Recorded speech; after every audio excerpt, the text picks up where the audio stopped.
Hi, I just wanted to show you what I've been working on. This is a project that I have in my Skillshare class, and I'm using pastels with acrylic paint. And I just want to show you why I chose these colors. I'm really loving all the flowers that I'm finding in my garden, like this iris. Smells so nice, and it's such a pretty color. So I really wanted to use these two colors, and this year I just have a lot of violets and purples, so I tried to incorporate that into her portrait. And you know, yellow, just because it's great with purple, it's a great complement. And of course I just love these roses. They're sublime. Oh my gosh.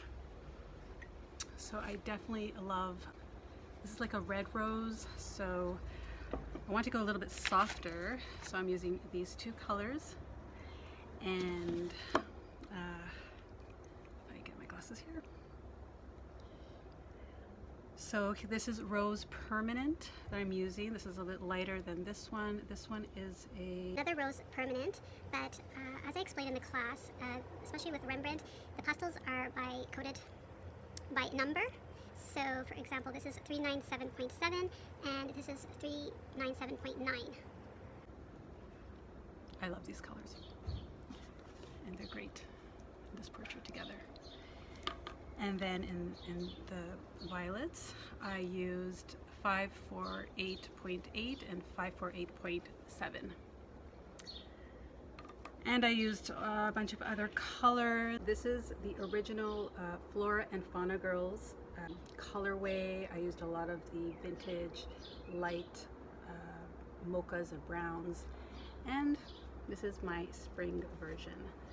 And I will be posting when it is complete.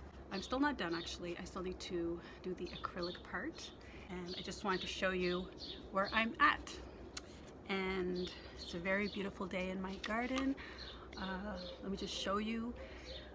The birds are really singing to me today. It's really great. I'll just give you a glimpse of my garden. So I have my fig tree in full bloom here, and there must be a bird nest over there. So if you're interested in joining this class, I will put the links down in the description, and I hope to see you there. So thank you very much for watching, and I'll see you in the next video. Bye!